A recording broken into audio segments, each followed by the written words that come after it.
Between Friends, Robert William Chambers. Chapter 1. Like a man who re-enters a closed and darkened house and lies down, lying there, remains conscious of sunlight outside, of bird calls, and the breeze in the trees, so had Dreen entered into the obscurity of himself. Through the chambers of his brain the twilit corridors where cringed his bruised and disfigured soul, there nothing stirring except the automatic pulses which never cease. Sometimes, when the sky itself crashes earthward and the world lies in ruins from horizon to horizon, life goes on.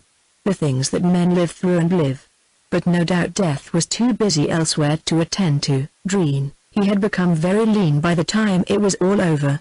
Grey glinted on his temples, grey softened his sandy moustache. Youth was finished as far as he was concerned. An odd idea persisted in his mind that it had been winter for many years, and the world thawed out very slowly for him, but broken trees leaf out, and hewed roots sprout, and what he had so long mistaken for wintry ashes now gleamed warmly like the orange and gold of early autumn.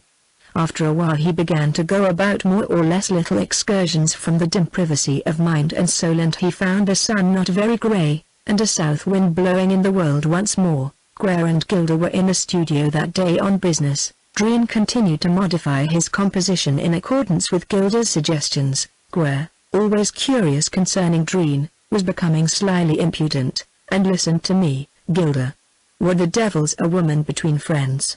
Argued Guare, with a malicious side glance at Dreen.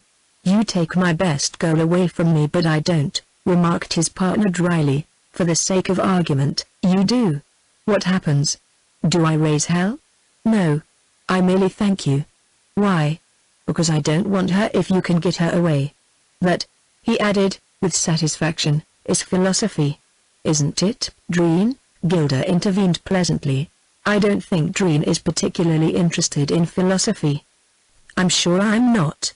Shut up, please. Dreen, gravely annoyed, continued to pinch bits of modeling wax out of a round tin box, and to stick them all over the sketch he was modifying. Now and then he gave a twirl to the top of his working table, which revolved with a rusty squeak. If you two unusually intelligent gentlemen ask me what good a woman the world, began Guare. But we don't, interrupted Gilda, in the temperate voice peculiar to his negative character. Anyway, insisted Guare, here's what I think of my model, yonder, said Dreen, a slight shrug of contempt. Happens to be feminine, and may also be human.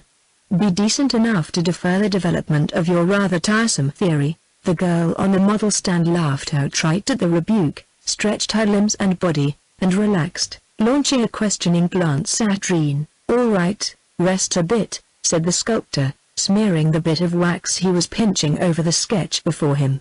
He gave another twirl or two to the table, wiped his bony fingers on a handful of cotton waste, picked up his empty pipe, and blew into the stem, reflectively. Guare, one of the associated architects of the new opera, who had been born a gentleman and looked the perfect bounder, sauntered over to examine the sketch. He was still red from the rebuke he had invited. Gilda, his senior colleague, got up from the lounge and walked over also. Dreen fitted the sketch into the roughly designed group, where it belonged, and stood aside, sucking meditatively on his empty pipe. After a silence, "It's all right," said Gilda. Guare remarked that the group seemed to lack flamboyancy.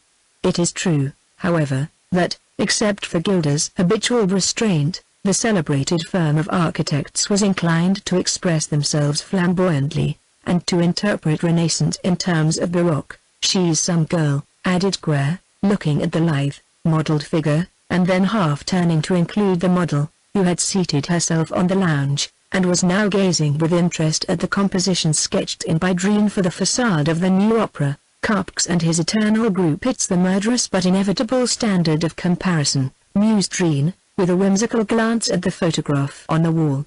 Carpux has nothing on this young lady, insisted Guare flippantly, and he pivoted on his heel and sat down beside the model. Once or twice the two others, consulting before the wax group, heard the girl's light, untroubled laughter behind their backs, gaily responsive to Guare's wit. Perhaps Guare's inheritance had been humor, but to some it seemed perilously akin to mother wit. The pockets of Gilda's loose, ill-fitting clothes bulged with linen tracings and rolls of blueprints.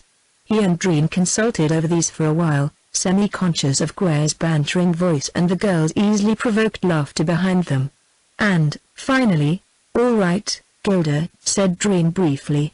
And the firm of celebrated architects prepared to evacuate the studio. Guerre exhibiting symptoms of incipient skylarking, in which he was said to be at his best. "Drop in on me at the office sometime," he suggested to the youthful model, in a gracious tone born of absolute self-satisfaction. "For luncheon or dinner?" retorted the girl, with smiling audacity. "You may stay to breakfast also." "Oh, come on," drawled Gilda, taking his colleague's elbow. The sculptor yawned as Guerre went out, then he closed the door. Then celebrated firm of architects, and wandered back rather aimlessly. For a while he stood by the great window, watching the pigeons on neighboring roof. Presently he returned to his table, withdrew the dancing figure with its graceful, wide-flung arms, set it upon the squeaky revolving table once more, and studied it, yawning at intervals. The girl got up from the sofa behind him, went to the model stand, and mounted it. For a few moments she was busy adjusting her feet to the chalk marks and blocks. Finally she took the pose. She always seemed inclined to be more or less vocal while Dream worked. Her voice, if untrained, was untroubled.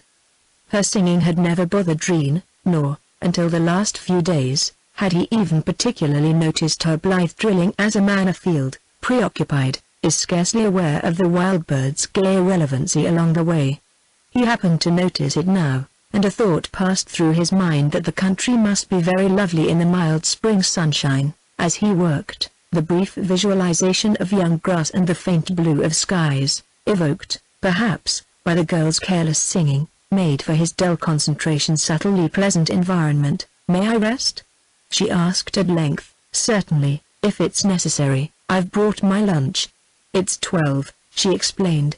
He glanced at her absently, rolling a morsel of wax. Then, with slight irritation which ended in a shrug, he motioned her to descend. After all, girls, like birds, were eternally eating. Except for that, an incessant preening, existence meant nothing more important to either species. He had been busy for a few moments with the group when she said something to him, and he looked around from his abstraction. She was holding out toward him a chicken sandwich. When his mind came back from wool gathering, he curtly declined the offer, and, as an afterthought, bestowed upon her a wholly mechanical smile, in recognition of a generosity not welcome. "Why don't you ever eat luncheon?" she asked. "Why should I?"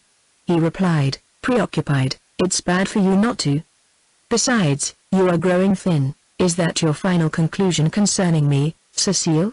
he asked, absently. "Won't you please take this sandwich?" Her outstretched arm more than what she said arrested his drifting attention again. "Why the devil do you want me to eat?"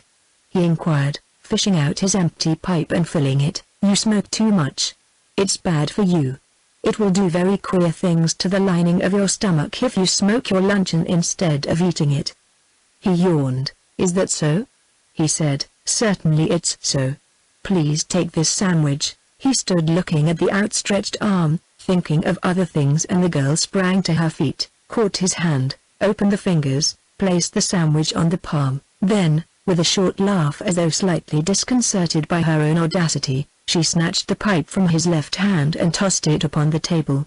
When she had reseated herself on the lounge beside her pasteboard box of luncheon, she became even more uncertain concerning the result of what she had done, and began to view with rising alarm the steady grey eyes that were so silently inspecting her. But after a moment Dream walked over to the sofa, seated himself, curiously scrutinized the sandwich which lay across the palm of his hand, then gravely tasted it. "This will doubtless give me indigestion," he remarked. "Why, Cecile, do you squander your wages on nourishment for me? It cost only 5 cents, but why present 5 cents to me? I gave 10 to a beggar this morning." "Why, I don't know." Was he grateful? He seemed to be. "This sandwich is excellent, but if I feel the worse for it, I'll not be very grateful to you." But he continued eating. "The woman tempted me," she quoted, glancing at him sideways, after a moment's survey of her. "You're one of those bright, saucy, pretty, inexplicable things that throng this town and occasionally flit through this profession, aren't you?" "Am I?" "Yes.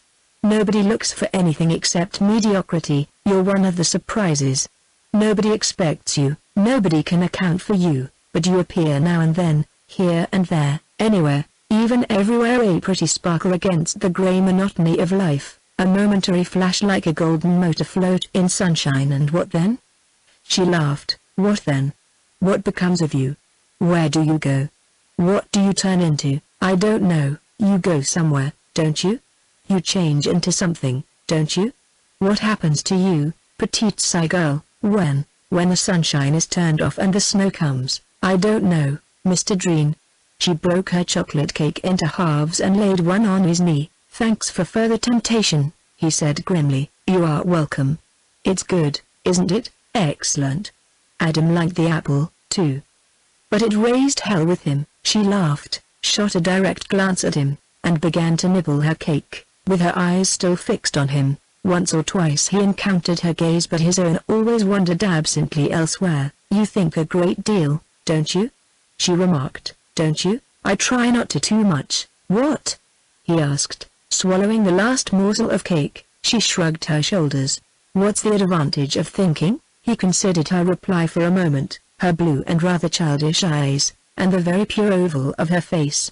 Then his attention flagged as usual, was wondering when she sighed, very lightly, so that he scarcely heard it, merely noticed it sufficiently to conclude that, as usual, there was the inevitable hard luck story afloat in her vicinity, and that he lacked the interest to listen to it. Thinking, she said, is a luxury to a tranquil mind and a punishment to a troubled one. So I try not to. It was a moment or two before it occurred to him that the girl had uttered an unconscious epigram. It sounded like somebody, probably Montaigne. Was it? He inquired. I don't know what you mean. Oh. Then it wasn't. You're a funny little girl, aren't you? Yes, rather. On purpose? Yes, sometimes. He looked into her very clear eyes, now brightly blue with intelligent perception of his not too civil badinage. And sometimes, he went on, you're funny when you don't intend to be. You are, too, Mr. Dreen. What? Didn't you know it? A dull color tinted his cheekbones. No, he said, I didn't know it. But you are. For instance, you don't walk, you stalk. You do what novelists make their gloomy heroes do, you stride. It's rather funny, really. And do you find my movements comic? She was a trifle scared, now, but she laughed her breathless, youthful laugh. You're really very dramatic, a perfect storybook man.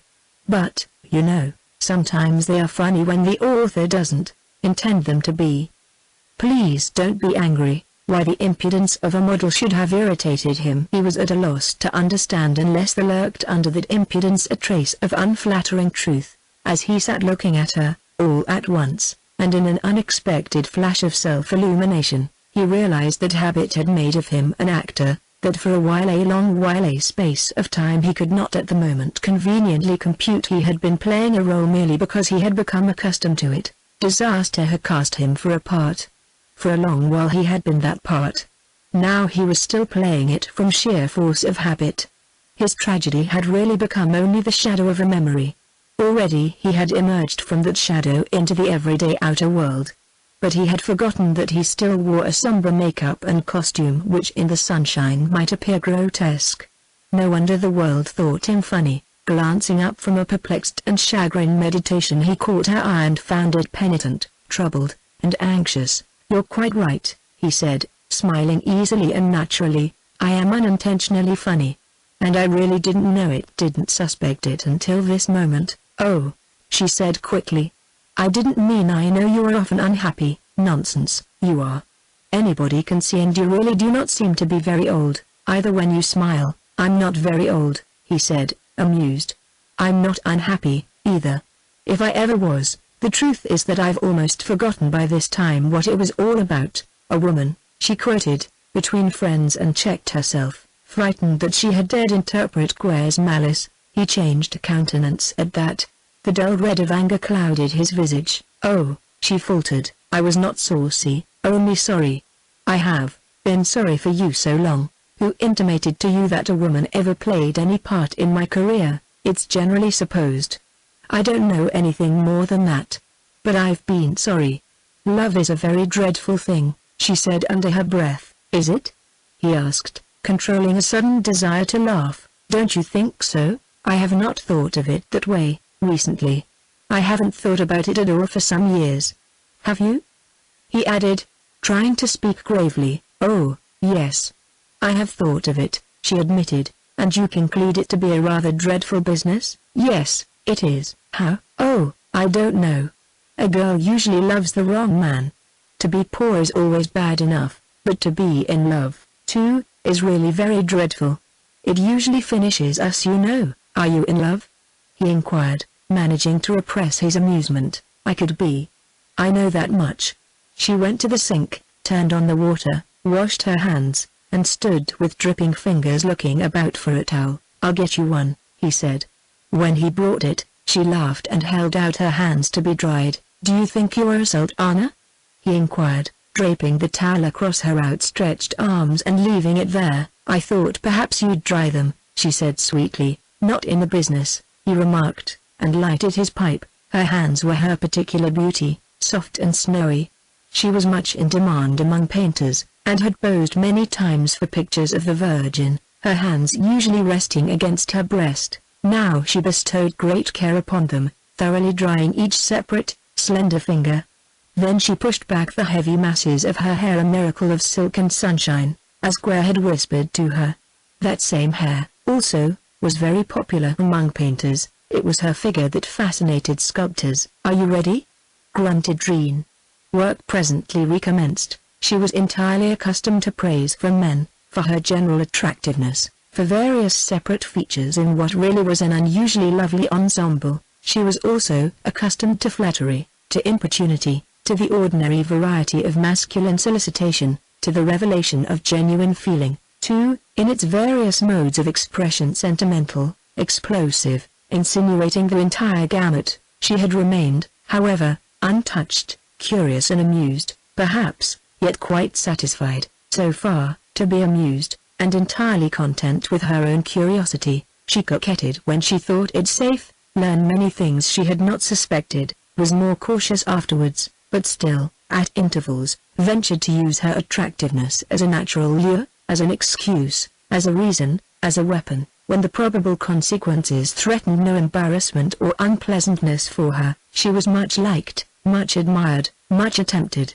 and entirely untempted. When the Makeup Club gave its annual play depicting the foibles of artists and writers in the public eye, Cecile Wright was always cast for a role which included singing and dancing. On and off for the last year or two she had posed for Dreen, had dropped into his studio to lounge about when he had no need of her professionally, and when she had half an hour of idleness confronting her.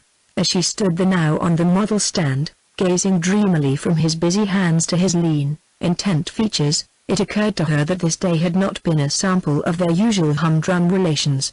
From the very beginning of their business relations he had remained merely her employer, self-centered, darkly absorbed in his work, or, when not working, bored and often yawning. She had never come to know him any better than when she first laid eyes on him. Always she had been a little interested in him, a little afraid, sometimes venturing an innocent audacity, out of sheer curiosity concerning the effect on him. But never had she succeeded in stirring him to any expression of personal feeling in regard to herself, one way or the other. Probably he had no personal feeling concerning her.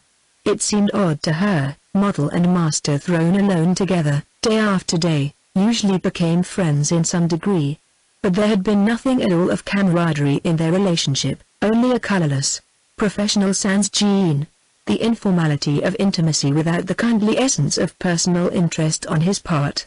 He paid her wages promptly, said good morning when she came, and good night when she went, answered her questions when she asked them seriously, relapsed into indifference or into a lazy and not too civil badinage when she provoked him to it, and that was all. He never complimented her, never praised her, yet he must have thought her a good model, or he would not have continued to send for her. Do you think me pretty? She had asked one day, saucily invading one of his yawning silences. I think you're pretty good, he replied, as a model. You'd be quite perfect if you were also deaf and dumb. That had been nearly a year ago.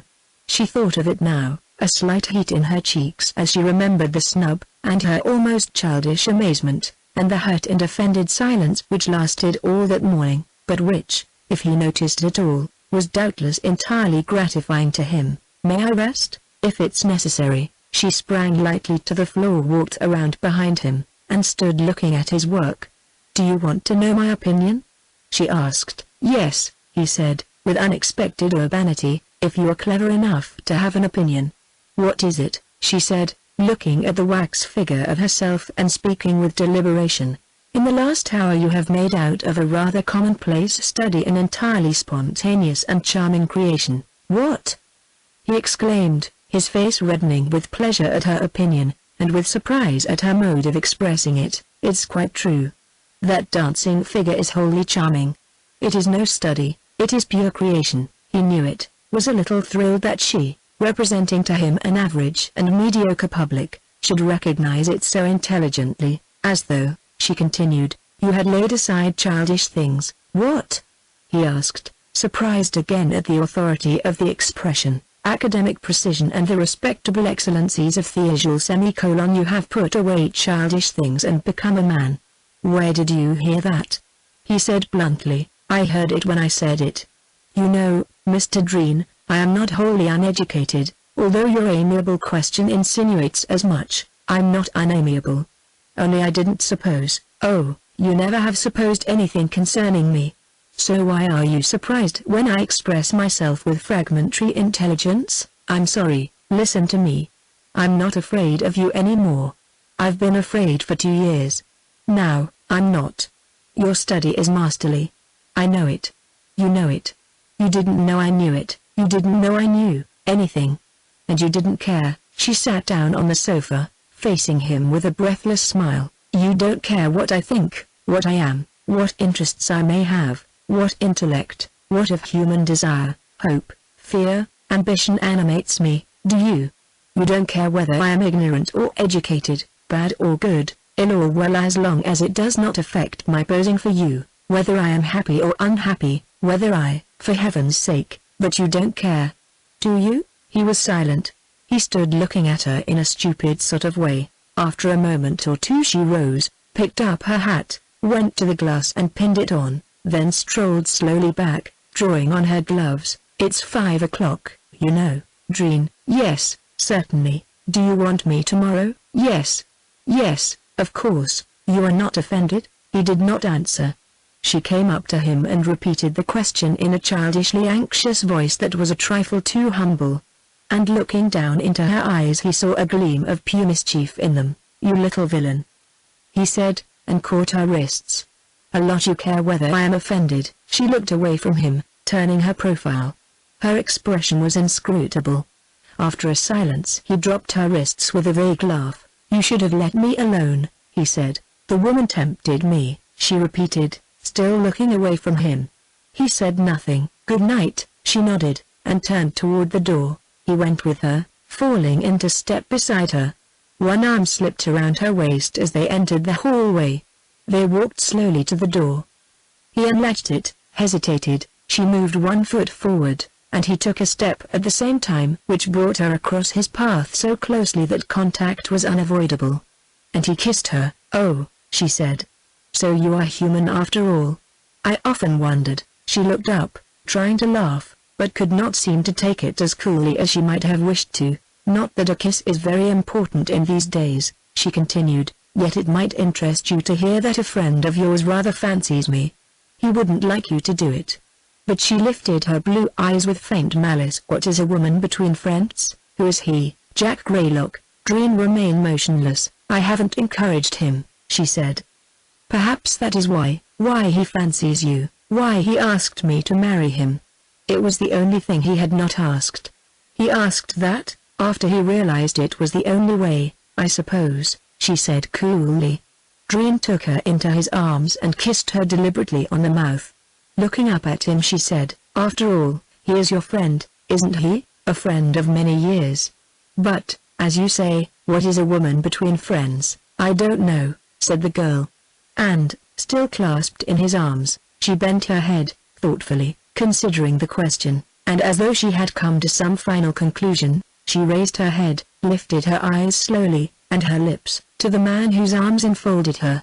It was her answer to his question, and her own, when she had gone. He went back and stood again by the great window, watching the court on a neighboring roof, where the pigeons were strutting and coquetting in the last rays of the western sun. Chapter 2. When she came again to the studio, she was different, subdued, evading, avoiding, smiling a little in her flushed diffidence at his gay ease of manner or assumption of both ease and gaiety.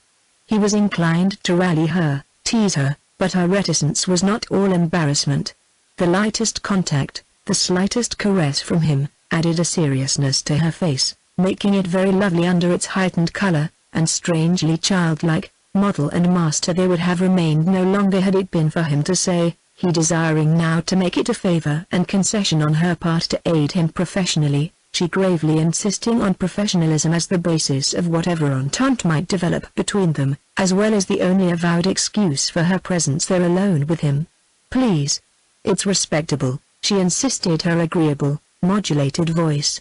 I had rather the reason for my coming here be business whatever else happens. What has happened, he said, balancing a handful of wet clay in one hand and looking laughingly up at her, where she stood on the model stand, is that a pretty girl strolled in here one day and held up a mirror to a solemn ass who was stalking theatrically through life. That solemn ass is very grateful for the glimpse he had of himself. He behaved gratefully, didn't he? Very, she said with a forced smile. Do you object to the manner in which he expressed his gratitude? She hung her head. No, she said. After a while she raised her eyes, her head still lowered.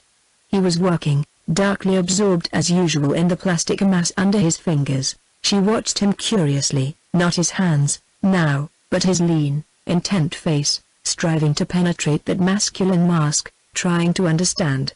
Varying and odd reflections and emotions possessed her in turn, and past wonder, bewilderment at herself, at him, a slight sense of fear, then a brief and sudden access of shyness, succeeded by the byglow of an emotion new and strange and deep. And this, in turn, by vague bewilderment again, in which there was both a hint of fear, and a tinge of something exquisite. Within herself she was dimly conscious that a certain gaiety, an irresponsibility and lightness had died out in her, perhaps permanently, yet leaving no void. What it was that replaced these she could not name. She only was conscious that if these had been subdued by a newer knowledge, with a newer seriousness, this unaccustomed gravity had left her heart no less tender, and had deepened her capacity for emotion to depths as profound and unexplored as the sudden mystery of their discovery by herself. Always, now, while she posed, she was looking at him with a still intentness, as though he really wore a mask and she, breathlessly vigilant, watched for the moment when he might forget and lift it. But during the weeks that followed, if the mask were indeed only the steady preoccupation that his visage wore, she seemed to learn nothing more about him when his features lost their dark absorption and he caught her eye and smiled. No, the smile revealed nothing except another mask under the more serious cast of concentration, only another disguise that covered whatever this man might truly be deeper down. This masculine and unknown invader of frontiers surrendered ere she had understood they were even besieged. And during these weeks in early spring their characteristics, even characters, seemed to have shifted curiously and become reversed. His was now the light, irresponsible, half-mocking badinage, almost boyishly boisterous at times, as, for instance, when he stepped forward after the pose and swung her laughingly from the model platform to her corner on the sofa. "You pretty and clever little thing," he said, "why are you becoming so serious and absent-minded?" "Am I becoming so?" "You are. You oughtn't to. You've made a new and completely different man of me."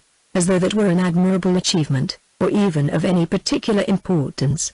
And yet she seemed to think it was both of these when, resting against him, within the circle of his arm, still shy and silent under the breathless poignancy of an emotion which ever seemed to sound within her depths unsuspected. But when he said that she had made a new and completely different man of him, she remembered his low voiced when the change impended as he held her by her wrists a moment, then dropped them. He had said, half to himself, "You should have let me alone." Sometimes at noon she remembered this when they went out for luncheon, realizing they would never have been seated together in a restaurant had she not satisfied her curiosity. She should have let him alone, she knew that. She tried to wish that she had tried to regret everything, anything, and could not, even when within her the faint sense of alarm awoke amid the softly unchangeable unreality of these last 6 weeks of spring. Was this then really love? This drifting through alternating dreams of shyness, tenderness, suspense, pierced at moments by tiny flashes of fear, as lightning flickers, far buried in softly shrouded depths of cloud. She had long periods of silent and absorbed dreaming, conscious only that she dreamed, but not of the dream itself. She was aware, too, of a curious loneliness within her, and dimly understood that it was the companion of a lifetime she was missing. Her conscience. Where was it? Had it gone? Had it died? Were the little, inexplicable flashes of fear proof of its disintegration? Or its immortal vitality, dead, dormant, departed, she knew not which. She was dully aware of its loss, dimly and childishly troubled that she could remember nothing to be sorry for. And there was so much. Men in his profession who knew him began to look askance at him and her, amused or otherwise, according to their individual characters. That Cecile White went about more or less with the sculptor Dreen was a 9 days' gossip among circles familiar to them both, and was forgotten as are all wonders in 9 days. Some of his acquaintances recalled what had been supposed to be the tragedy of his life, mentioning a woman's name, and a man's Dreen's closest friend. But gossip does not last long among the busy. Not that the busy are incapable of gossip, but they finish with it quickly, having other matters to think about. Even Quare, after recovering from his wonder that his own condescending advances had been ignored, bestowed his fatuously inflammable attentions elsewhere. He had been inclined to complain one day in the studio, when he and Gilda visited Dreen professionally, and Gilda looked at his dapper confrère in surprise and slight disgust, and Dreen, at first bored, grew irritable. "What are you talking about?" he said sharply. "I'm talking about Cecile White," continued Quare, looking rather oddly at the sculptor out of his slightly prominent A's. "I didn't suppose you could be interested in any woman. Not that I mind your interfering with any little affair between Cecile and me." "There wasn't any." "I beg your pardon, Dreen, there wasn't any," repeated Dreen, with curt contempt. "Don't talk about her, anyway." "You mean I'm not to talk about a common artist's model?" "Not that way." "Oh. Is she yours?" "She isn't anybody's, I fancy. Therefore, let her alone, or I'll throw you out of doors," Quare said to Gilda after they had departed. "Fancy old Dreen playing about with that girl on a strictly biased basis. He's doubtless dub enough to waste his time. But what's in it for her? Perhaps a little unaccustomed masculine decency. Everybody is decent enough to her as far as I know." "Including yourself?" "Certainly, including myself," retorted Quare, adding naively. "Besides, I knew any attempt at philandering would be time wasted." "Yet you tried it," mused Gilda, entering his big touring car and depositing a bundle of blueprints and linen tracing paper at his own ponderous feet. Quare followed him and spoke briefly to the chauffeur. Then, "Tried nothing," he said. "A little chaff, that's all. When it comes to a man like Jack Greylock going so far as to ask her to marry him, good night, nurse. Nothing doing, even for me, even for you," repeated Gilda in his moderate and always modulated voice. "Well, if she's escaped you and Greylock, she's beyond any danger from Dreen, I fancy." Quare smiled appreciatively, as though a delicate compliment had been offered him. Several times on the way to call on Greylock he insisted on stopping the car at as many celebrated cafes. Gilda patiently awaited him in the car, and each time Quare emerged from the cafe bar a little more flushed and a trifle jauntier than when he had entered. He was a man so perfectly attired and so scrupulously fastidious about his person that Gilda often speculated as to just why Quare always seemed to him a trifle soiled. Now, looking him over as he climbed into the car, unusually red in the face, breathing out the aroma of spirits through his little, pinched nostrils, a faint sensation of disgust came over the senior member of the firm as through the junior member were physically unclean. "That's about 10 drinks since luncheon," he remarked, as the car rolled on down Fifth Avenue. Quare, who usually grew disagreeably familiar when mellow, poked his gloved thumb. "You're a merry old cock, aren't you?" he inquired genially, like a pig's wrist. If I hadn't the drinking of the entire firm to do, who'd ever talk about Gilda and Quare, architects? It was common rumor that Quare did his brilliant work only when soused. And he never appeared to be perfectly sober, even when he was. Greylock received them in his office, a big, reckless-eyed, handsome man, with Broad Street written all over him and, danger etched in every deepened line of his face. "Well, how about that business of mine?" he inquired.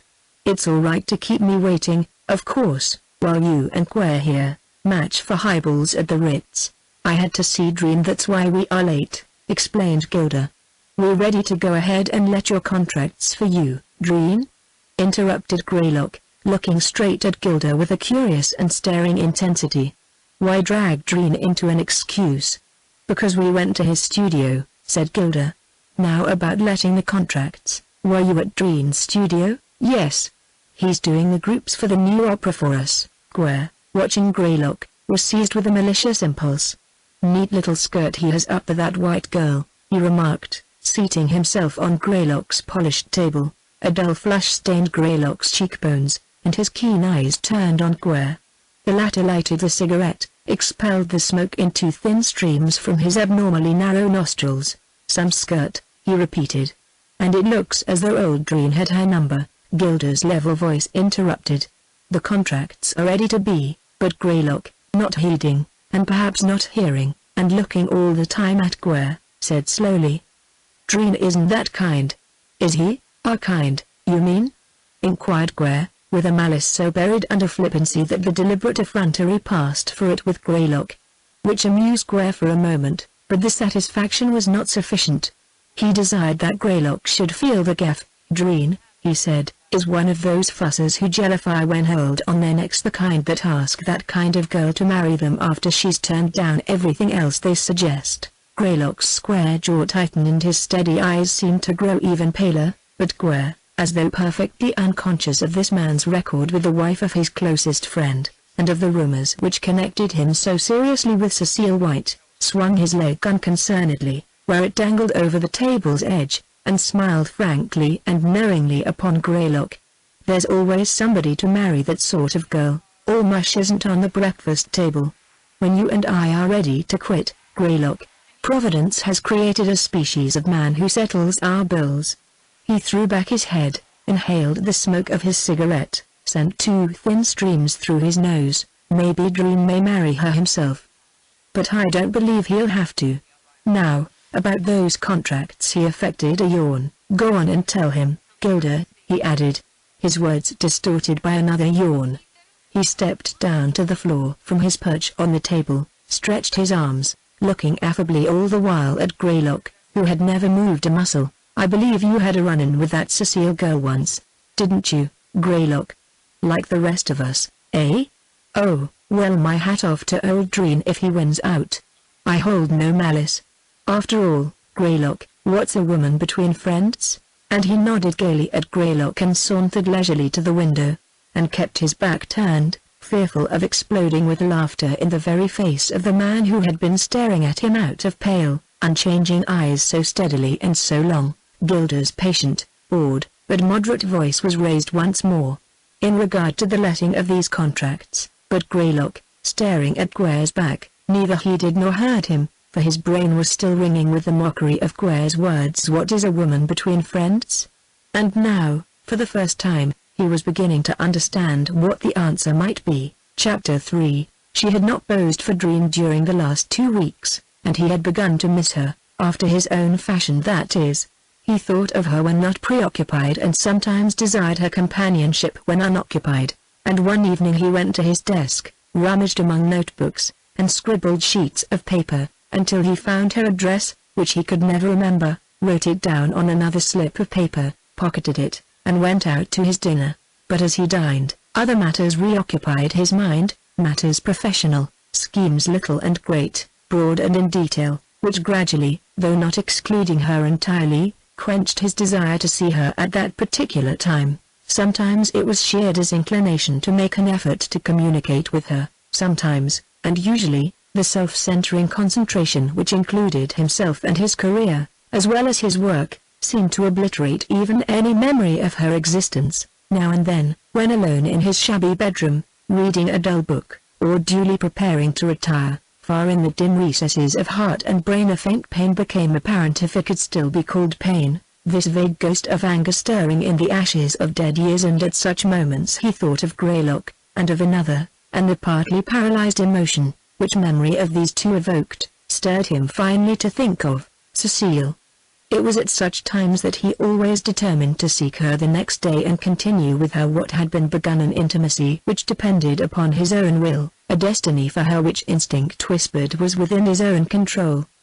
But the next day found him at work. Models of various types, ages, and degrees of stupidity came, posed, were paid, and departed. His studies for the groups in collaboration with Gilder and Greer were approaching the intensely interesting period, that stage of completion where composition has been determined upon and the excitement of developing the construction and the technical charm of modeling begins, and evening always found him physically tired and mentally satisfied or perturbed to the exclusion of such minor interests as life is made of dress, amusement, food, women.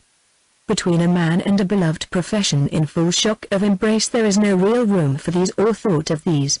He ate irregularly and worked with the lack of wisdom characteristic of creative ability, and he grew thinner and grayer at the temples, and grayer of flesh, too, so that within a month, between the torrid New York summer and his own unwisdom, he became again the gaunt, silent, darkly absorbed recluse, never even stirring abroad for air until some half-deadened pang of hunger, or the heavy warning of a headache, set him in reluctant motion.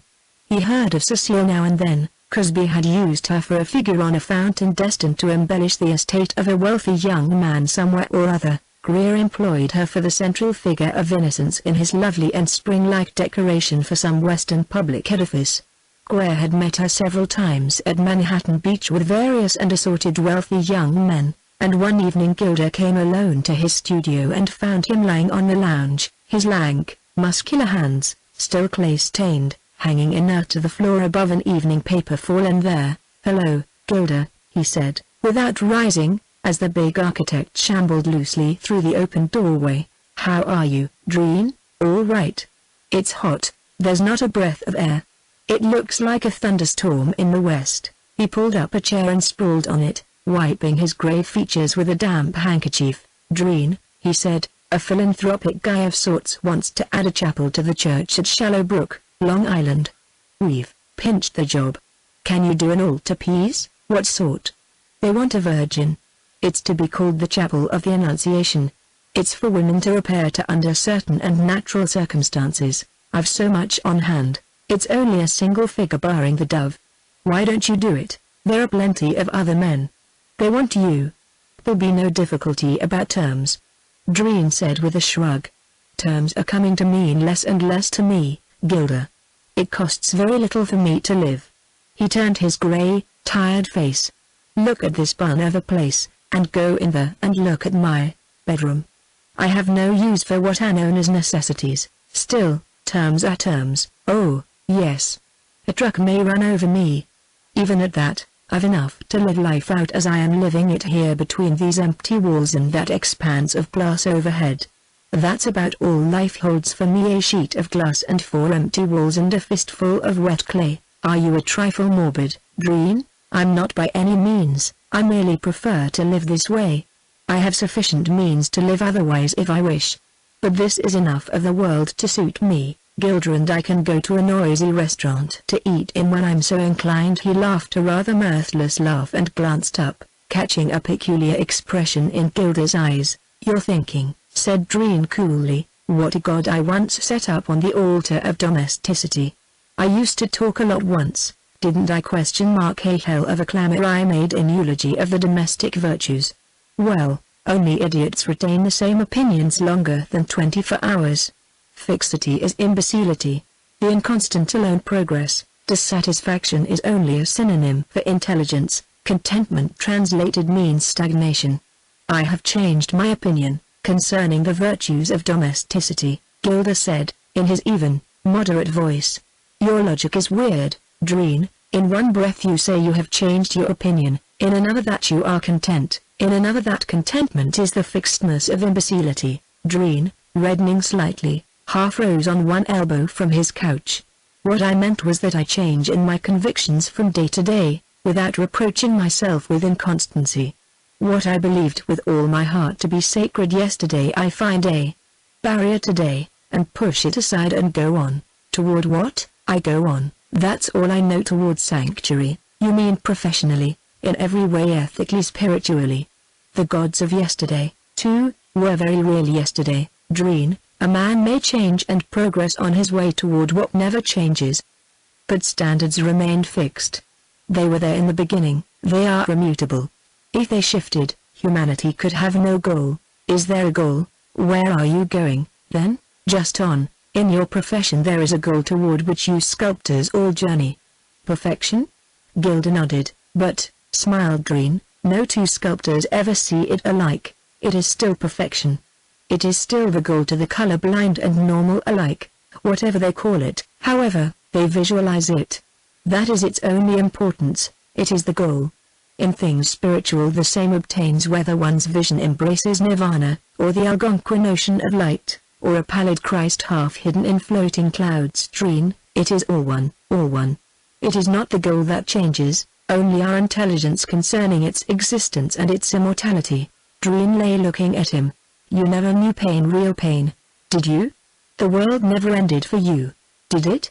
In one manner or another we all must be reborn before we can progress. That is a cant phrase. No, there's truth under the cant.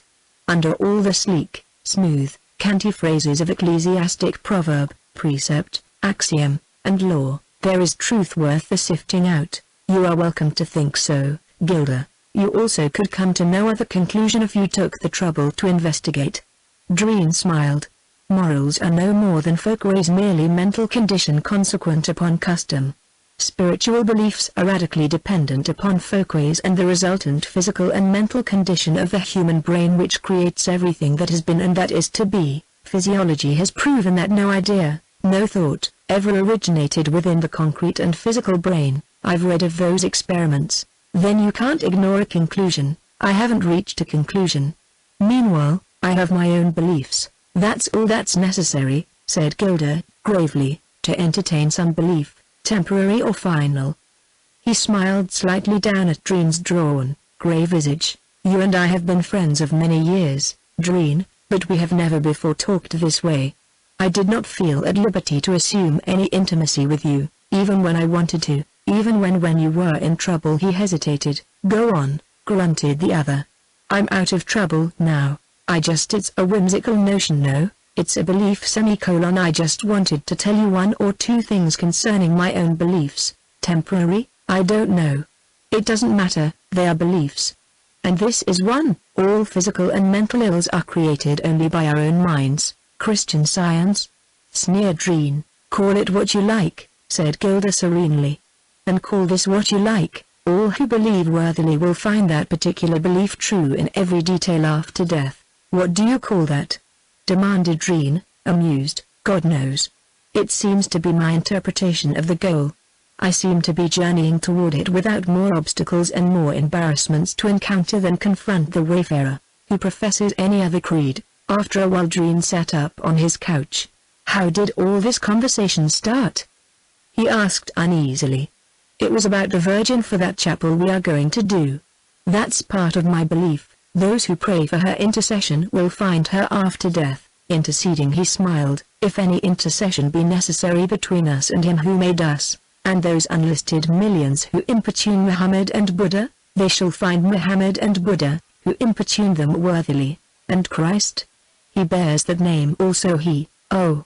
And so, spiritually as well as artistically, you believe in the Virgin? You also can make a better Virgin if you believe in her otherwise than aesthetically. Dreen gazed at him incredulously, then, with a shrug. When do you want this thing started? Now. I can't take it on now. I want to sketch pretty soon the composition. You can have a model of the chapel tomorrow. We went on with it as a speculation. Now we've clinched the thing. When shall I send it up from the office? I'll look it over, but, interrupted Gilda, you had better get that Miss White for the Virgin before she goes off somewhere out of reach. Dreen looked up somberly. I haven't kept in touch with her. I don't know what her engagements may be. One of her engagements just now seems to be to go about with Greylock, said Gilda. Dreen flushed, but said nothing. If he marries her, added Gilda, as it's generally understood he is trying to, the best sculptor's model in town is out of the question. Better secure her now. He wants to marry her? Repeated Dreen, in a curiously still voice. He's mad about her. He's abject. It's no secret among his friends. Men like that and of that age sometimes arrive at such a terminal. Men with Greylock's record sometimes get theirs. She has given him a run, believe me, and he's brought up with a crash against a stone wall. He is lying there all doubled up at her feet like a rabbit with a broken back. There was nothing left for him to do but lie there. He's lying there still, with one of her little feet on his bull neck.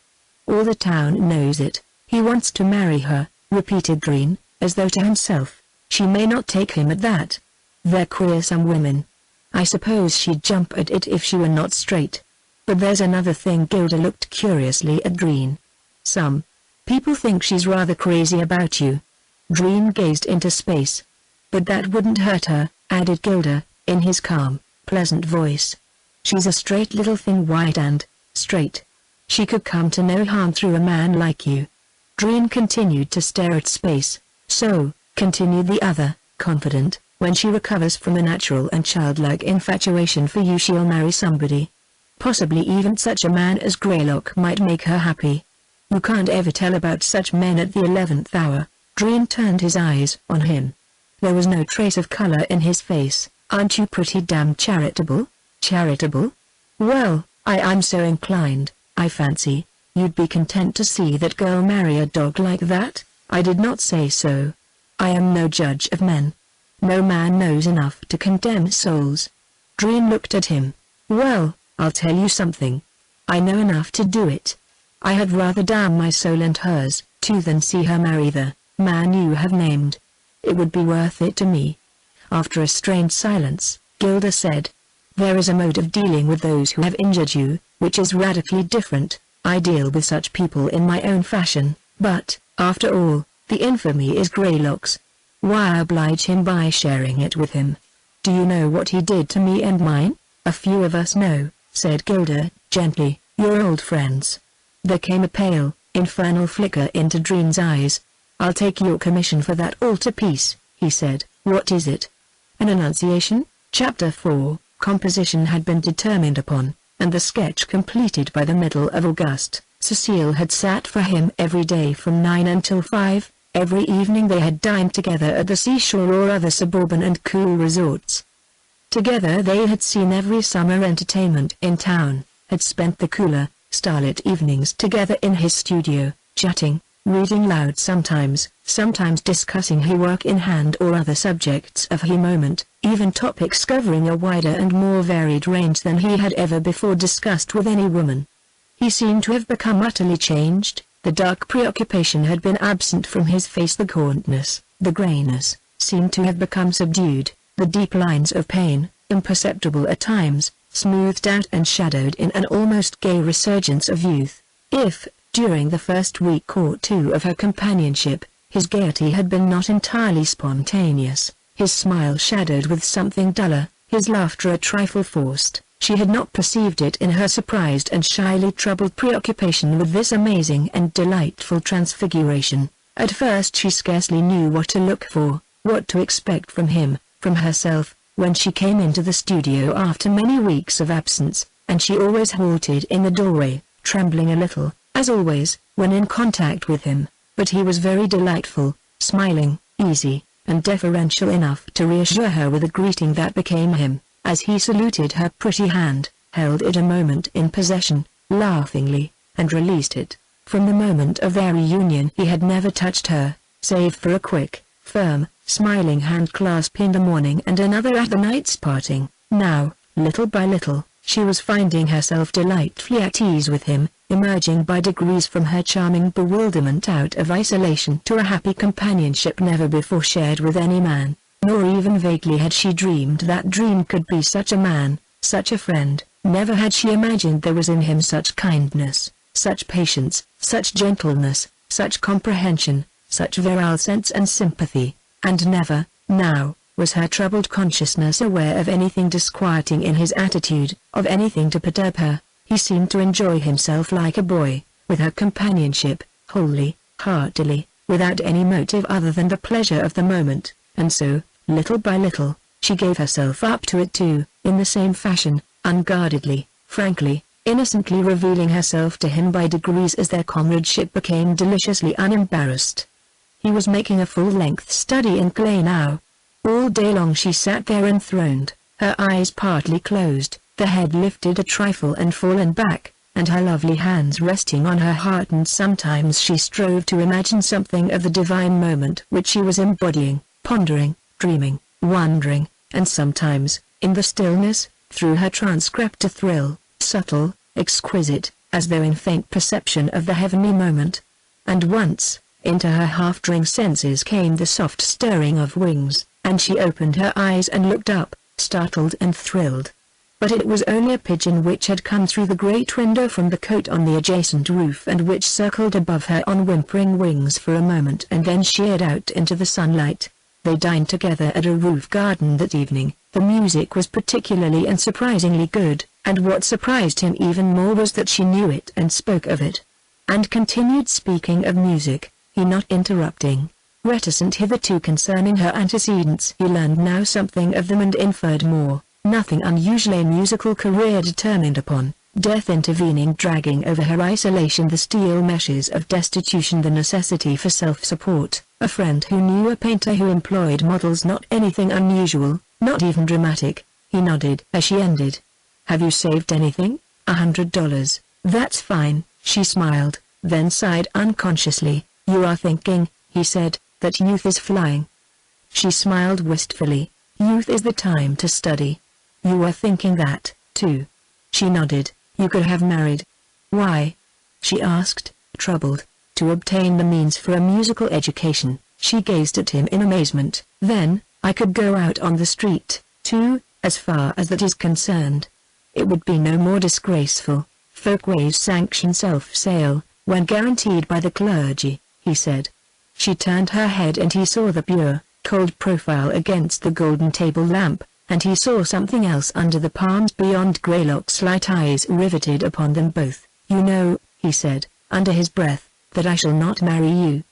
But would you care to begin your studies again? There was a long silence. She remained with face partly averted until the orchestra ceased. Then she turned and looked at him, and he saw her lip tremble. I had not thought you meant to ask me that. I do not quite understand what you mean. I care enough for you to wish to help you. May I? I was not sure you cared enough. Do you for me? Before I say that I do care for you, she began, tremulously, tell me that I have nothing to fear. Neither spoke. Over her shoulder Dream stared at the distant man who stared back at him. Presently his eyes reverted to hers, absently studying the childlike beauty of her. I'm going to tell you something, he said.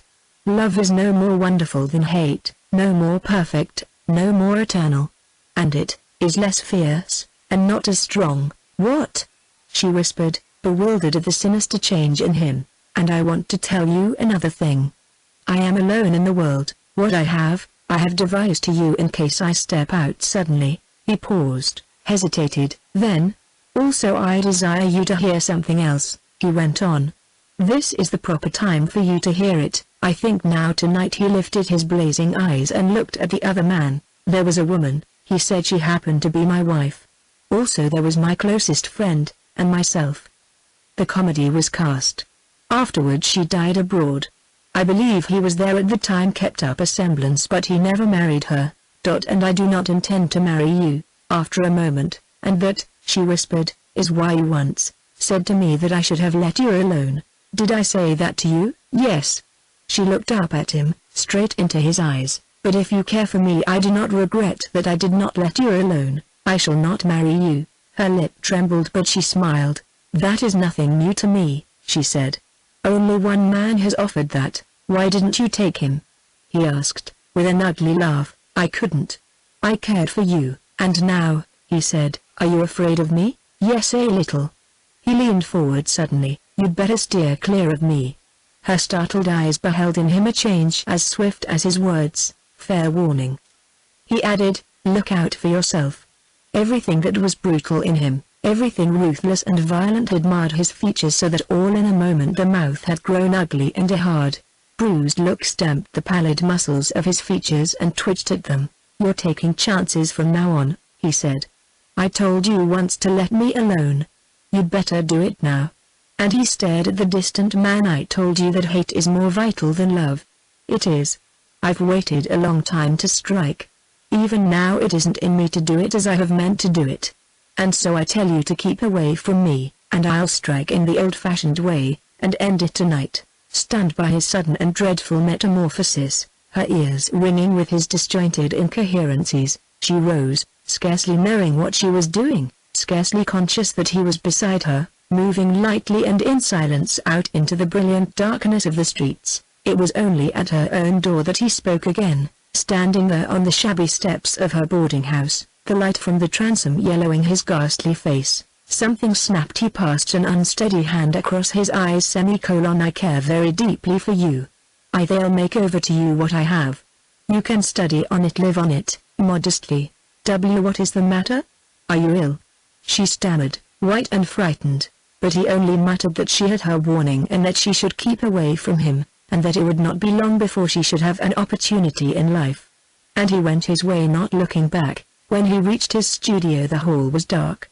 As he turned the key, he thought he heard something stirring in the shadows, but went in, leaving the door into the hallway open and straight on across the room to his desk. He was putting something into his coat pocket, and his back was still turned to the open door when Greylock stepped quietly across the threshold, and Dreen heard him, but closed his desk, leisurely, and then, as leisurely, turned, knowing who had entered, and so they stood alone together after many years. Chapter 5. Greylock looked at Dreen's heavily sagging pocket and knew what was in it. A sudden sweat chilled his temples, but he said steadily enough, "I'd like to say a word or two if you'll give me time." And, as Dreen made no reply, "You're quite right, this business of ours should be finished one way or another. I can't stand it any longer." "In that case," remarked Dreen with an evil stare at him, "I may postpone it to find out how much you can stand." He dropped his right hand into the sagging pocket, looking intently at Greylock all the while. "What do you want here anyway? I fancy that you have already guessed, maybe. All the same, what do you want?"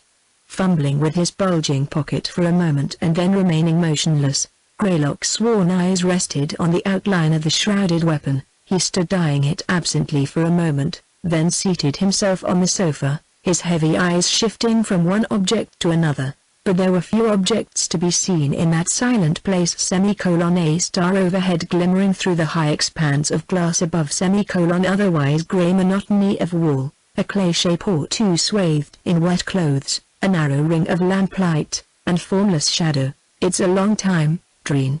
Dreen mused in silence, now and then watching the other obliquely. Presently he withdrew his right hand from his coat pocket, pulled an armchair toward him and seated himself. "It's many years," repeated Greylock.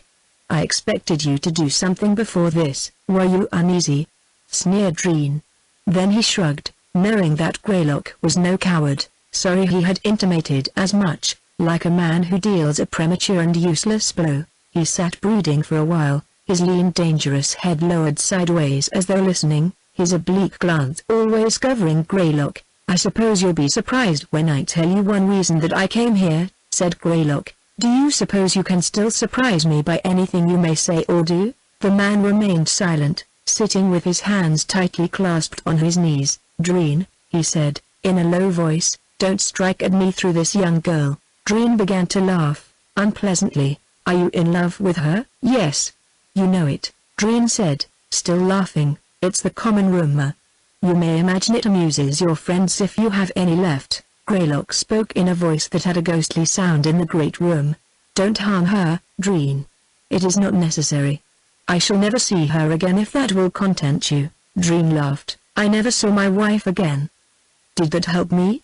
I never saw her again, but as long as she lived I knew what she was. My wife. And when she died, still my wife." There was no relief. Greylock, deathly white, framed his haggard face between his hands and stared at nothing. "I know," he said. "I understand now. I am here tonight to pay the reckoning." "You can't pay it." "No, not the whole score. There's another bill, I suppose, waiting for me somewhere. But I can settle my indebtedness to you." "How?" "That's up to you, Dreen." "How?" repeated Dreen, violently. Greylock made a slight gesture with his head toward Dreen's sagging pocket. "That way if you like. Or," he added, "there is a harder punishment." "What is it?" "To give her up." Yes, said Dreen, that is harder. But I can make it even harder than that. I can make it as hard for you as you made it, for me. I can let you live through it. He laughed, fisted in his pocket, drew out the lumpy automatic and leisurely pushed the lever to safe. He said, to kill you would be like opening the cell door for a lifer. You know what you are while you're alive, maybe you'd forget if you were dead. He ceased, fiddling absently with the dull-colored weapon on his knee, and for a while they remained silent, not looking at each other. And when Dreen spoke again he was still intent upon the automatic. If I knew what happens after a man dies I could act intelligently. He shot an ugly look at Greylock. I don't know about you, either. You're a rat. But you might fool me at that. You might be repentant. And in that case you'd get away if it's true that the 11th hour is not too late. If it's true that Christ is merciful. So I'll take no chances of a getaway. You might fool me one way or another if you were dead. Greylock lifted his head from his hands. I don't know how much of the other debt I've already paid, Dreen. But I've paid heavily since I knew her, if that is any satisfaction to you. And since I knew she cared for you. And when I realized that you meant to strike me through her I have paid heavily. Yet, if you were honestly in love with her, is that any of your damned business? She's only a child, you rat. That's what's coming to you, if you say so. But what is coming to her, Dreen? Continued to guess. But I know you. It's yourself you're sorry for and what you'll have to endure live through. That's what you can't stand, and remain the sleek, self-satisfied rat you are. No, it will make earth a living hell for you, never a second, day or night, will you be able to forget if you really do love her. And I believe you do. I don't understand how a thing like you can love, but it seems it can. After a silence Greylock said, you don't care if you damn yourself? It's worth it to me. Are you willing that I should know you are as great a blackguard as I am? Dreen's gaunt features reddened and he set his jaws in silence. Don't you care what you do to her? Asked Greylock, unsteadily. It's a viler business than that for which you are punishing me. For a long time Dreen sat there looking down at the weapon on his knees. And after a while, the other man spoke huskily. It's bad enough either way for me, Dreen. I'll do what you wish in the matter. I'll leave the country, I'll stay, whichever you say. Or, he said with a ghastly smile, I'll clean out that automatic for you tonight if you'll marry her. Dreen looked up, slowly. What did you say? I said that I'd clean out your automatic for you tonight if you wish. It can be an accident or not, just as you say. Where? In my own rooms if it is to be an accident. Do you offer? Yes, if you'll marry her afterwards.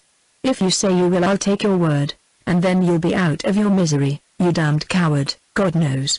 But I think not, said Greylock, under his breath. Dreen twisted the automatic, rose and continued to twirl it, considering. Presently he began to pace the floor, no longer noticing the other man. Once his promenade brought him up facing the wall where a calendar hung. He stood for a while looking at it absently. After a few moments he stepped nearer, detached the sheet for the present month, then one by one tore off the remaining sheets until he came to the month marked December, Greylock watching him all the while. I think it happened on Christmas, remarked Dreen turning toward the other and laying a finger on the number 25 printed in red. Greylock's head bent slightly. Very well. Suppose about 11 o'clock on Christmas night you give your automatic a thorough cleaning. If you say so. You have one? I shall buy one. Didn't you come here armed? No. Dreen looked at him very intently. But Greylock had never been a liar. After a few moments he went over to his desk, replaced the weapon under the papers, and, still busy, said over his shoulder, all right. You can go. Chapter 6, he wrote to Cecile once. Hereafter keep clear of men like Greylock and like me. We're both of a stripe the same sort under our skins. I've known him all my life. It all depends upon the opportunity, the circumstances, and the woman. And, what is a woman between friends? Between such friends as Greylock and I once were, all between the sort of friends we have now become. Keep clear of such men as we are. We were boys together. For a week or two he kept his door locked and lived on what the janitor provided for him, never going out of the studio at all.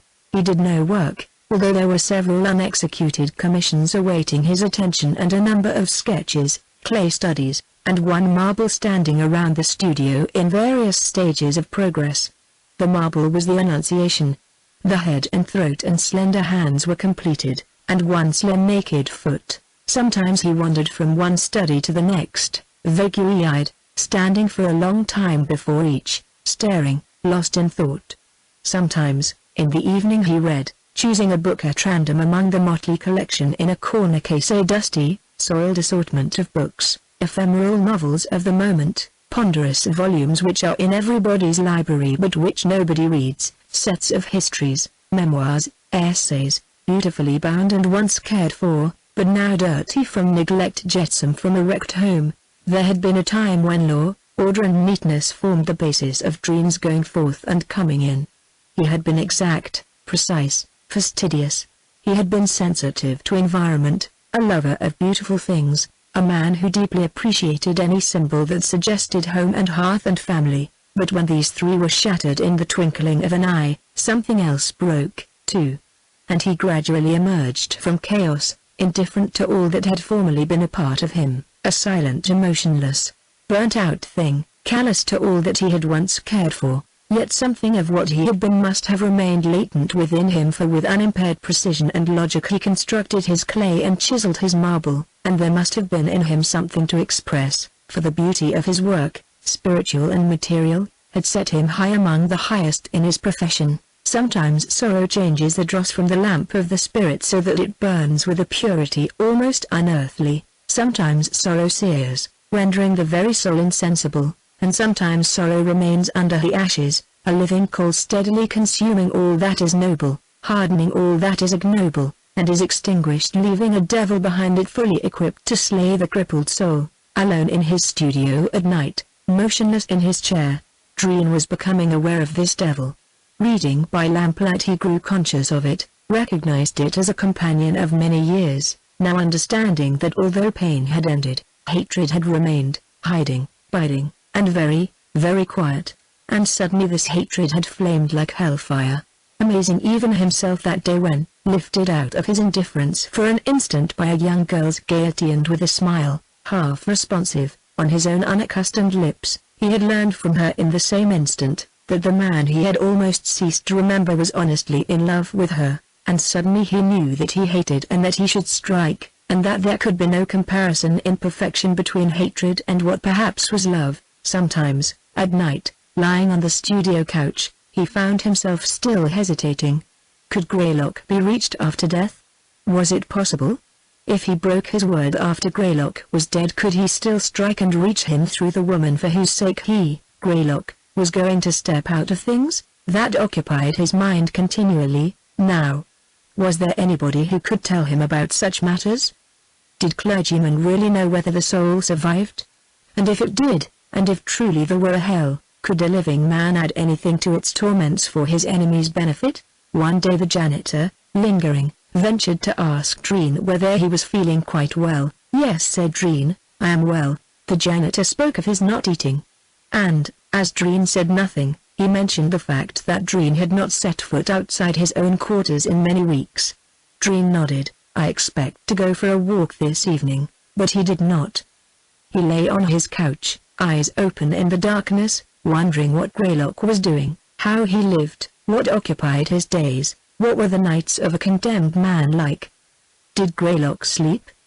Did he suffer? Was the suspense a living death to him?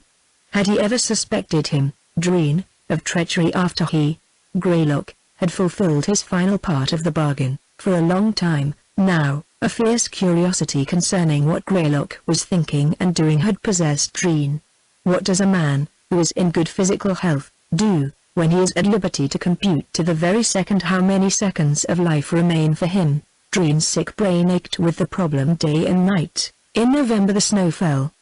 Dream had not been out except in imagination, day after day, in imagination.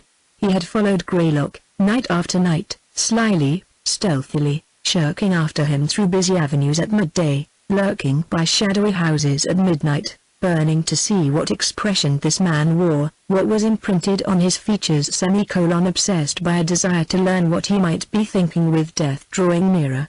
But Dream, in the body, have never stirred from his own chilly room, a gaunt, fierce-eyed thing, unkempt, half-clothed, huddled all day in his chair breeding above his bitten nails, or flung starkly across his couch at night staring at the stars through the dirty crust of glass above. One night in December, when the stars were all staring steadily back at him, and his thoughts were out somewhere in the darkness following his enemy, he heard somebody laughing in the room. For a while he lay very still, listening, but when he realized that the laughter was his own, he sat up, pressing his temples between hot and trembling fingers. It seemed to silence the laughter. Terror subsided to a tremulous apprehension, as though he had been on the verge of something horrible sinking into it for a moment but had escaped. Again he found himself thinking of Greylock, and presently he laughed, then frightened, checked himself. But his fevered brain had been afire too long. He lay fighting with his thoughts to hold them in leash lest they slip out into the night like bloodhounds on the trail of the man they had dogged so long. Trembling, terrified, he set his teeth in his bleeding lip, and clenched his gaunt fists. He could not hold his thoughts in leash, could not control the terrifying laughter. Hatred blazed like hellfire, scorching the soul in him, searing his aching brain with flames which destroy. In the darkness he struggled blindly to his feet, and he saw the stars through the glass roof all ablaze in the midnight sky, saw the infernal flicker of pale flames in the obscurity around him, heard a voice calling for help, his own voice. Then something stirred in the darkness. He listened, stared, striving to pierce the obscurity with fevered eyes. Long since the cloths that swathed the clay figures in the studio had dried out unnoticed by him. He gazed from one to another, holding his breath. Then his eyes rested upon the altarpiece, fell on the snowy foot, were lifted inch by inch along the marble folds upward slowly to the slim and childlike hands. "Oh, God!" he whispered, knowing he had gone mad at last, for, under the carven fingers, the marble folds of the robe over the heart were faintly glowing from some inward radiance. And, as he reeled forward and dropped at the altar foot, lifting his burning eyes, he saw the childlike head bent toward him from the slender neck, saw that the eyes were faintly blue. "Mother of God!" he screamed, "my mind is dying, my mind is dying. We were boys, he and I. Let God judge him. Let him be judged mercifully. I am worse than he. There is no hell. I have striven to fashion one, I have desired to send him thither. Mother of God, Cecile." Under his fevered eyes he was confusing them, now, and he sank down close against the pedestal and laid his air face against her small cold foot. "I am sick," he rambled on, "and very tired. We were boys together, Cecile. When I am in my right mind I would not harm him. He was so handsome and daring. There was nothing he dared not do. So young, and straight, and daring. I would not harm him. Or you, Cecile. Only I am sick, burning out, with only a crippled mind left from being badly hurt. It never got well. And now it is dying of its hurt, Cecile! Mother of God! Before it dies I do forgive him and ask forgiveness for Christ's sake." Toward noon the janitor broke in the door. Chapter 7. It was late in December before Dream opened his eyes in his right senses. He unclosed them languidly, gazed at the footboard of his bed, then, around at the four shabby walls of his room. "Cecile?" he said, distinctly. The girl who had been watching him laid aside her sewing, rose, and bent over him. Suddenly her pale face flushed and one hand flew to her throat. "Dearest?" he said, inquiringly. Then down on her knees fell the girl, and groped for his wasted hand and laid her cheek on it, crying silently. As for Dream, he lay there, his hollow eyes roaming from wall to wall. At last he turned his head on the pillow and looked down at her. The next day when he opened his eyes from a light sleep his skin was moist and cool, and he managed to move his hand toward hers as she bent over him. "I want Greylock," he whispered. The girl flushed, bent nearer, gazing at him intently. "Greylock," he repeated. "Not now," she murmured. "Not today. Rest for a while. Please," he said, looking up at her trustfully. "Greylock, now, when you are well." "I am well. Please, dear." For a while she continued sitting there on the side of his bed, his limp hands in hers, her lips pressed against them. But he never took his eyes from her, and in them she saw only the same wistful expression, unchanging, trustful that she would do his bidding. So at last she went into the studio and wrote a note to Greylock. It was late. She went downstairs to the janitor's quarters where there was a messenger call. But no messenger came. Probably Christmas Day kept them busy. Perhaps, too, some portion of the holiday was permitted them, for it was long after dinner and the full tide of gaiety in town was doubtless at its flood, so she waited until it was plain that no messenger was coming. Then she rose from the chair and stood gazing out into the wintry darkness through the dirty basement window. Clocks were striking 11. As she turned to go, her eye fell upon the telephone. She hesitated. But the memory of Dreen's eyes, their wistfulness and trust decided her. After a little waiting she got Greylock's apartment. A servant asked her to hold the wire. After an interval she recognized Greylock's voice at the telephone, pleasant, courteous, serenely wishing her the happiness of the season. "What are you doing this Christmas night?" she asked. "Surely you are not all alone there at home?" "I am rather too old for anything else," he said. "But what are you doing?" "Reading, as a matter of fact," he said. "I happened to be cleaning an automatic revolver when you called up. What a gay employment for Christmas night. Is that your idea of celebrating? There happens to be nothing else for me to do tonight." "But there is. You are requested to make a call." "On whom?" he asked, quietly. "On Mr. Dreen." For a full minute he remained silent, although she spoke to him twice, thinking the connection might have been interrupted. Then his voice came, curiously altered. "Who asked that of me?" "Mr. Dreen. Mr. Dreen is very ill, I hear. He is convalescent." "Did he ask you to call me?" "Certainly." "Then you are with him?" "Yes." "Where?" "In his apartment." "I came downstairs to the janitor's rooms. I am telephoning from there. What he wished me to ask you." After a pause Greylock said, "Is his mind perfectly clear?" "Perfectly. Now." "He asked for me?" "Yes." "Will you come?" "He asked for me?" "Tonight?" "At 11 o'clock, she said. I don't think he knows even what month it is. He has only been conscious for a day or two. Had he known it was Christmas night perhaps he might not have disturbed you. But will you come?" "I am afraid it is too late tonight." "Tomorrow, then?" "Shall I tell him?" There was a silence. She repeated the question. But Greylock's reply was inaudible and she thought he said goodbye instead of good night. Somewhere in the rear of the basement the janitor and his family and probably all his relatives were celebrating. A fiddle squeaked in there. There was a steady tumult of voices and laughter. The girl stood a while listening, a slight smile on her lips. Blessed happiness had come to her in time for Christmas, a strange and heavenly happiness, more wonderful than when a life is spared to one who loves, for it had been more than a mere life of this man she had asked of God, it had been his mind. He lay asleep when she entered and stood by the shaded lamp, looking down at him. After a while she seated herself and took up her sewing, but laid it aside again as there came a low knocking at the door. Dreen opened his eyes as Greylock entered all alone and stood still beside the bed looking down at him. In the studio Cecile moved about singing under her breath. They both heard her. Dreen nodded weakly. After a moment he made the effort to speak. "I am trying to get well to start again, better live, more nobly. Take your chance, too, if you wish, Dreen." "Yes. I was not very well. I have been ill very a long while." "And you are not to clean the automatic?" "Only your own soul. Ask help. You'll get it." "I did. And all that is true what we believed as boys." "I know. I've seen. And, it's all true what we believed as little boys." He looked up at Greylock, then closed his eyes with the shadow of a smile in them. "Goodbye, Jack," he whispered. Greylock's mouth quivered, his lips moved in speech, and perhaps Dreen heard and understood, for he opened his eyes and looked once more at his boyhood friend. "Somewhere somebody will straighten out all this," he murmured, closing his eyes again. "We can't, we can only try to straighten out ourselves." Greylock looked down at him in silence, then, tall and heavily erect, he turned away. Cecile met him from the studio. "Good night," she said, offering her hand. "And a happy Christmas.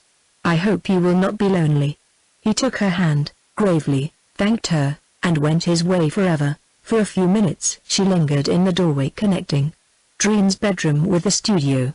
She held a sprig of holly. After a little while he opened his eyes and looked at her, and, smiling, she came forward to the bedside. "It was a terrible dream," he whispered, "all those years. But it was a dream. You must dream no more. No. Come nearer. She rested on the bed's edge beside him and laid one hand on his. The other held the holly, but he did not notice it until she offered it. Dear, she whispered, it is Christmas night. And you did not even know it. Suddenly the tears he had not known for years burned in his eyes, and he closed them. Trembling, awed by the mercy of God that had been vouchsafed to him at the 11th hour, else he had slain his soul. After a while he felt her lips touching his brow. And now silent in the spell of the dream that invaded her, the exquisite vision of wifehood, she sat motionless with childlike eyes lost in thought. Once more he turned his head and looked at her. Then her slender neck bent, and he saw that her eyes were divinely blue. Cecile. He faltered. Madonna in violet. The woman between friends.